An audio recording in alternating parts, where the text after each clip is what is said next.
Boa tarde. Hoje é dia 19 de dezembro de 2018 e estamos aqui com mais F5, mais novidade para você. E hoje, já com cara de Natal, né? O gorrinho não nega. Né? Mas não só é por isso que a gente também não vai trazer uma coisa muito interessante. Né? Acho que, como a gente falou muito de inteligência artificial durante esse ano, e vamos terminar com eles, certo, Arthur? Isso aí.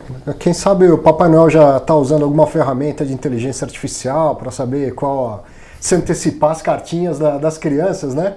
Quem vai contar melhor para a gente até onde a inteligência artificial pode nos levar é o Pedro Jarrara, que é CEO da Beluga.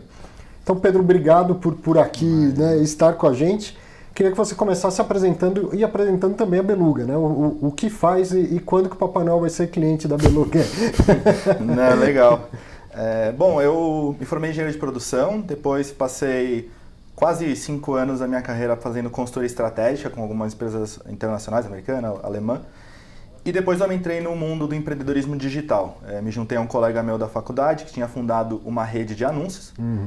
E nessa empresa a gente começou a implementar uma série de algoritmos para usar dados no processo de tomada de decisão. Então a gente começou focando em algoritmos de recomendação de anúncios, depois algoritmos de segmentação de base de clientes. Começamos a implementar uma série dos algoritmos que a gente tinha pensado na literatura para maximizar as taxas de conversão dessa rede de anúncios. E tivemos muito sucesso, então a gente chegou a ter um aumento de receita na casa de 20% a 30% só com a implementação dos algoritmos. E com o meu background de consultoria, eu e uns outros sócios nossos, a gente acabou pensando se não faria sentido pegar esse conhecimento que a gente gerou dentro dessas startups e levasse para o mundo dos negócios e implementasse uma forma de uma consultoria de negócios aliada à tecnologia. Então foi mais ou menos aí que surgiu a Beluga, com a ideia de alavancar o conhecimento de tecnologias de Big Data e de Machine Learning para que a gente pudesse ajudar as empresas no processo de tomada de decisão, assim como a gente fez nas nossas empresas. Começa com análise de dados e daí o próximo passo é o Machine Learning, posso entender assim? Sim. Toda empresa tem dados para trabalhar, não tem? Sim, toda empresa. Nem toda empresa, ou talvez a menor parte delas, se aproveita dos dados que tem, mas todas elas têm dados que podem ser melhor trabalhados. Sim, perfeito. Acho que a gente pode começar pensando numa pequena padaria. Ele já tem o volume de pães que ele vendeu e ele sabe quanto de farinha ele comprou. Então, se ele conseguisse fazer uma previsão de demanda um pouco mais acurada, ele poderia comprar mais ou menos farinha de acordo com essa demanda e reduzir o estoque, por exemplo. Aí isso você pode aplicar em empresas gigantes, né? Então acho que... E mesmo na padaria você deu o exemplo de um produto, mas ele tem vários produtos lá. Sim. Mas o que a gente vê é as empresas usando pouco ainda os dados, óbvio, já estamos usando muito mais do que antigamente, mas já tem uma preocupação de pelo menos armazenar esses dados. Certo. Então a maioria dos clientes com quem eu converso, eles vêm para perguntar, olha, como é que eu estruturo um data lake, como é que eu estruturo meu data warehouse? Então a gente já vê essa movimentação. Acho que... Desculpa? Não, desculpa, continua. Não, eu falava só que depois que você armazena os dados, o próximo passo seria utilizá-lo no processo de decisão, né? Mas acho que está caminhando. Tá. Acho que eu gostei muito desse exemplo que você deu na padaria, né? Que é uma empresa relativamente simples e que mesmo assim tem dados.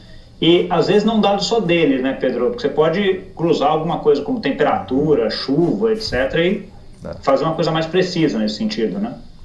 Sim, com certeza. Acho que muitas das conversas que a gente tem com os clientes, até a gente tem que fazer o papel ao contrário. A gente tem que falar, olha, os dados que você já tem já são suficientes para a gente fazer uma primeira análise, porque muitas empresas falam, olha, vamos usar dados externos, vamos comprar dado do Facebook, vamos comprar esse e aquele dado. A gente fala, sim, pode ser que faça sentido, você deu um bom exemplo, então, consumo de sorvete, ele é extremamente relacionado com a temperatura.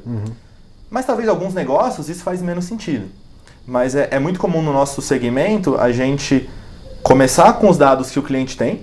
Então, por exemplo, na padaria, começa com o que você está vendendo e com os seus insumos que você está comprando. E aos poucos pensa em trazer uma informação do clima, pensa em trazer uma informação externa. Aí dá para a gente ir colocando essas informações. Mas eu recomendo ir aos poucos, tá? Porque está muito na moda colocar dado de Facebook, por exemplo. Sim. Sobre os dados, queria aproveitar e fazer mais uma pergunta. Você deu um exemplo da padaria, você pode seguir nesse exemplo ou em outro que seja mais fácil para você. Legal. Mas você usou na padaria o exemplo de dados que o padeiro já tem. Quantos pães ele vende, quanto ele compra de farinha e tal. Mas eu, quando vou na padaria e eu vou com uma determinada frequência, eu deixo dados lá também. Que dados eu deixo, por exemplo? Eu chego na padaria, peço meu pão, pago. O que eu estou deixando de valor para ele em dados que ele pode aproveitar? Como que ele faria o seu banco de dados com o comportamento dos clientes dele? Pode ser de um outro comércio, de um outro tipo de coisa. Porque eu estou falando isso por causa do Facebook. Então acho que todo mundo já sabe que todo clique que você dá no Facebook gera, né, aquilo é armazenado. Então eu mostro as minhas preferências e alguém vai comprar e trabalhar esses dados. Mas e no mundo real? Eu também estou dando os meus likes por aí sem saber? Sim. Vai depender muito de que tecnologias as empresas estão utilizando para captura de dados. Mas a gente tem, por exemplo, tecnologia de beacons ou até mesmo triangulação utilizando Wi-Fi, que você consegue efetivamente saber aonde a pessoa está caminhando, por exemplo, dentro de um shopping. Certo. Então essa é uma informação extremamente valiosa. Você vê quais são os corredores onde tem maior fluxo, e para tentar cobrar um aluguel maior, ver que corredores têm um menor fluxo. Por exemplo, você poderia saber que a pessoa está naquele corredor naquele momento, e se você tiver alguma conexão com o celular dele, um aplicativo, você poderia mandar uma push notification falando, olha, temos uma promoção naquele corredor, que é o corredor mais vazio, por exemplo. Você poderia até direcionar o tráfego. Mas tudo depende muito de quais tecnologias a gente está usando para capturar esses dados. Então, desde movimentação, com certeza, perfil de compras, acho que esse é o mais fácil. Preferência por pagar em crédito, débito, dinheiro, essas coisas? Sim, também. Poderia ser capturado e utilizado de alguma maneira, né? Sim, até mesmo quais itens você comprou, se você pagou parcelado.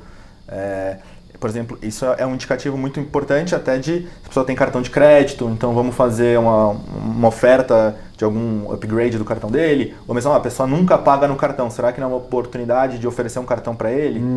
Então acho que são infinitas as informações mesmo geradas. Muito legal. E aí, Pedro, você estava comentando um negócio que assim, a potência de todas as tecnologias é quando você acaba juntando uma com a outra, né? Então, assim, você tem tecnologias para obtenção desse banco de dados, né? Que é o que você estava comentando, né? Mas uma das dúvidas que eu tenho é assim, ok, você tem esse banco de dados lá com toda a tua informação, ele não é autônomo, ele não vai sozinho soltar alguma previsão ou alguma coisa. Você precisa, imagino que de algum sistema ou alguma pessoa que vai fazer isso, certo? Perfeito. Tá, e o quão importante é essa pessoa, que eu chamaria aí de um treinador de dados, né? Deve ter um nome, imagina. Esse a gente chama do cientista de dados, né? Aquele que vai ser responsável por fazer a análise da informação e transformá-la talvez num insight, em alguma informação para tomada de decisão. Com certeza os dados não bastam estar no banco, a gente vai precisar trabalhar eles. Então, nesse contexto, a gente tem duas pessoas que são muito importantes. Tem um engenheiro de dados, que é quem vai fazer os dados chegarem até o banco e vai estruturá-los, vai fazer talvez a união de dados, por exemplo, do seu ERP com os dados do Facebook, é uma alternativa. E o segundo passo, depois que os dados estão estruturados, aí sim entra o cientista de dados, que é aquele que vai criar, vai implementar os algoritmos para a tomada de decisão.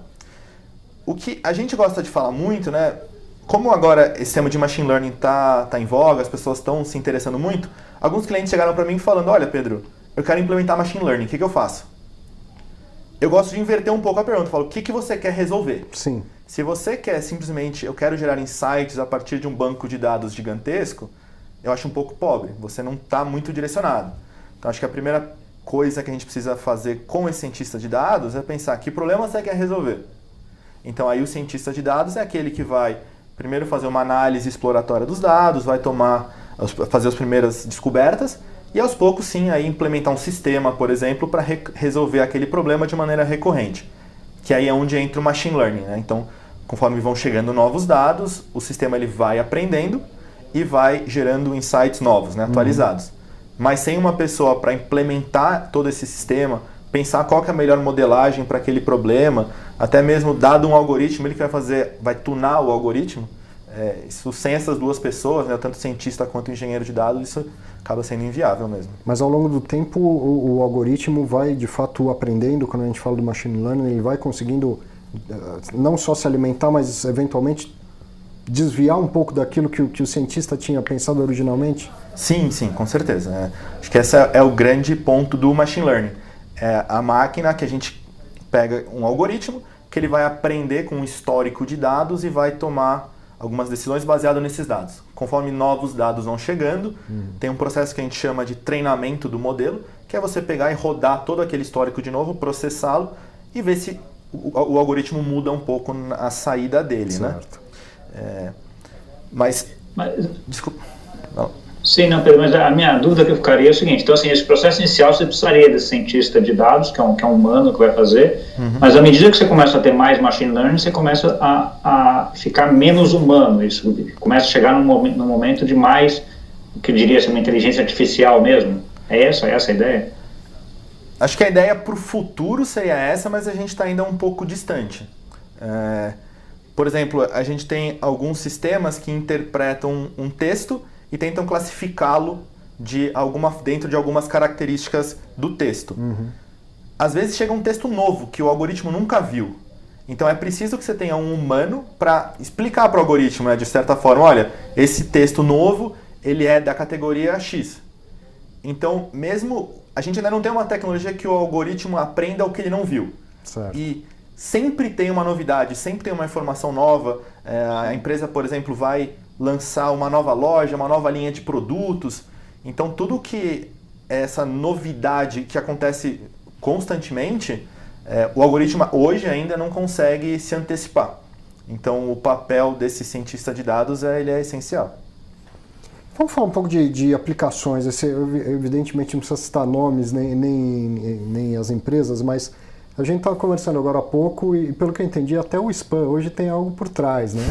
O e-mail que chega para mim não chegou por acaso, não é alguém como fazia no passado, como uma mala direta, falar, vou mandar para esse monte de gente, quem sabe alguém compra o meu produto. Já tem uma inteligência a partir daí. Sim.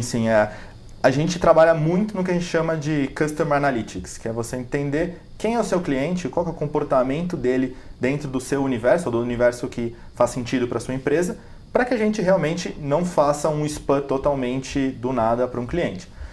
Então, é muito comum a gente entender o perfil do cliente, então dados cadastrais, quem ele é, onde ele mora, informações de escolaridade, profissão, unir isso a dados transacionais, então, por exemplo, em mídia, que notícia que ele está lendo, que canal de televisão que ele mais assiste, qual programa que ele mais assiste, e usar essas informações para você, de alguma forma, engajar o seu cliente de uma maneira mais direcionada.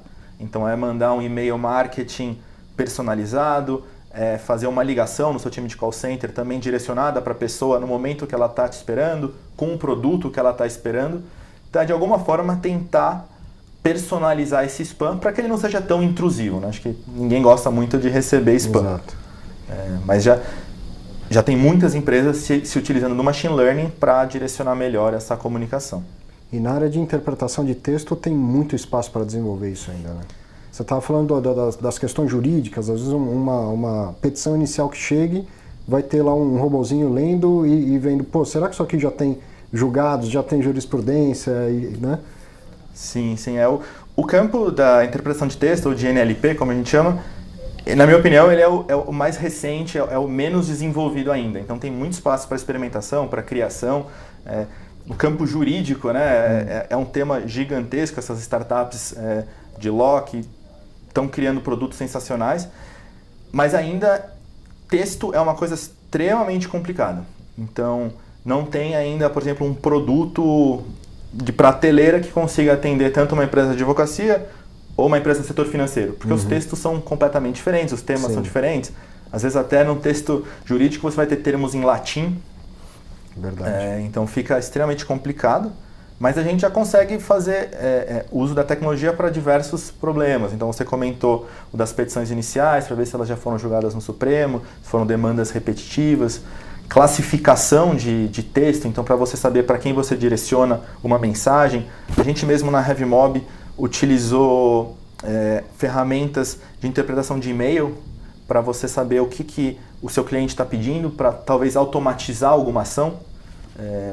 Mas isso tudo ainda está sendo muito experimental. Acho que o campo que a gente mais vê desse campo aí, né, o que a gente vê mais de avançado, talvez chatbots, até a comunicação por telefone mesmo, né, já tem Watson, até algumas ferramentas do Google, Amazon, fazendo a interpretação de voz e até mesmo conversando com você, né.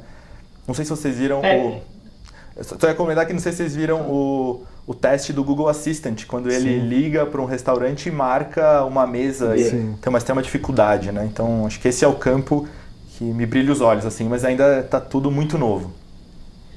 E aí, Pedro, só você tem uma diferença entre análise de texto e análise de voz, ou é muito parecido os dois campos? É muito parecido. A diferença principal é que você tem que transformar a voz em texto.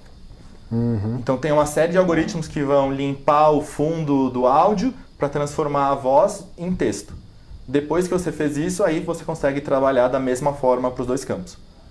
Tá, mas aí você perde um pouco, por exemplo, entonação, se a pessoa está brava, se não está, esse tipo de coisa, né? Ou você consegue, nessa tradução, carregar um pouco disso também? Você consegue também. Teria só que criar algumas variáveis nessa... No final, tudo ele é uma mensagem dentro do computador. Então, nessa mensagem, você pode falar, o texto foi esse, a entonação foi X decibéis, eu percebi a pessoa respirando ao telefone, não sei. Aí só você colocando mais informações nesse pacotinho que vai estrafegar dentro da rede, e aí tem que colocar isso no algoritmo para ver se de alguma forma ele interpreta. Então, um campo que evoluiu bastante é a análise de sentimentos.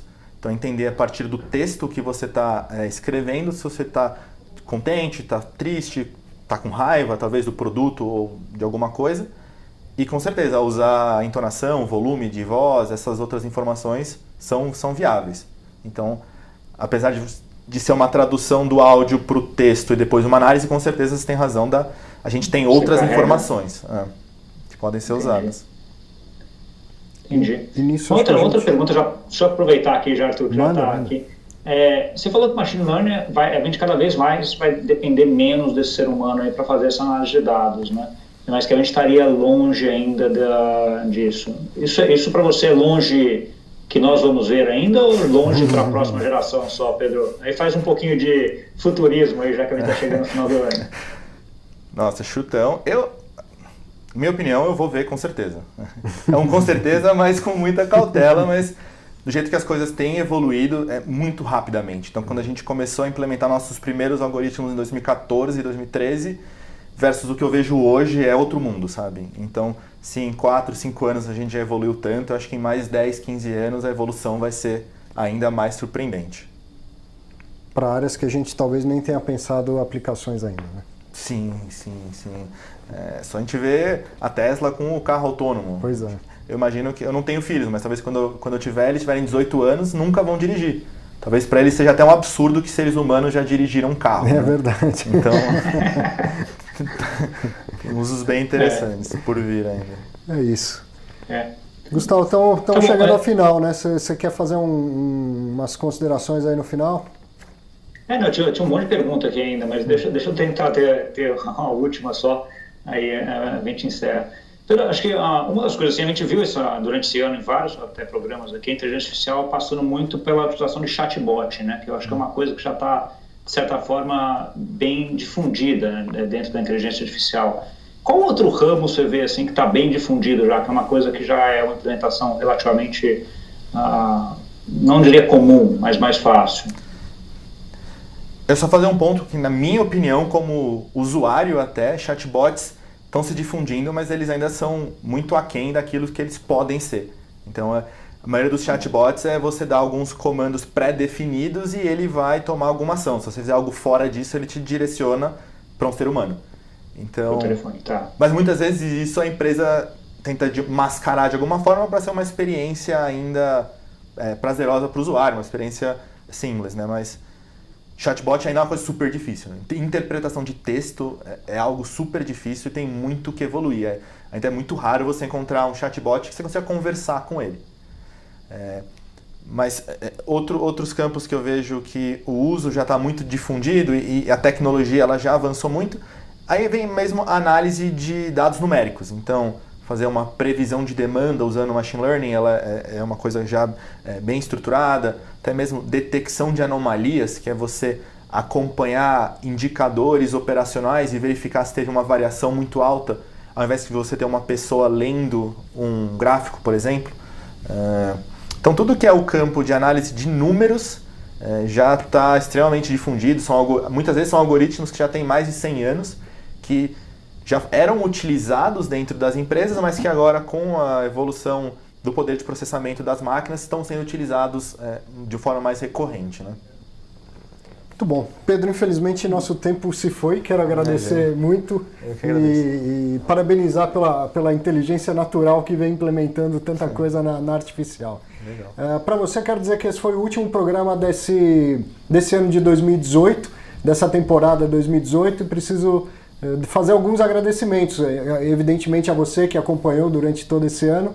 Foram 46, Gustavo, programas com este? Acho que foram esses, 46 com esse. 46, 44 entrevistados, certo? Teve um que você fez falando do Web Summit Portugal e o primeiro entrevistado veio 2 vezes seguidas. 46 programas, 44 entrevistados, muita inovação que a gente trouxe aqui e que fez questão de levar até você. Espero que você tenha utilizado da melhor maneira possível. Isso não seria possível, evidentemente, sem o Infomoney, sem a equipe técnica, Matheus, os 2 Matheus, a Marcinha que passou por aqui, a Camila, o Gabriel e Thiago Salomão, que nos deu sempre muita força. Enfim, uma alegria chegar ao final dessa temporada com números tão expressivos. Gustavo, só... exatamente. Acho que foi essencial todo o apoio que eles deram pra gente, né? E até no começo, quando o Thiago apoiou bem a iniciativa de vamos fazer, vamos. Né? Eu diria que você já tinha um pouco dessa traquejo com o Gabriel. Eu tive que aprender muito durante esse ano e acho que a ajuda deles foi essencial para isso, Arthur. O apoio deles e a parceria contigo, né? Acho que isso aí também é uma coisa que foi muito boa esse ano. Outras muitas virão. É isso aí. Valeu, grande abraço para você. você. Assistiu e até o ano que vem.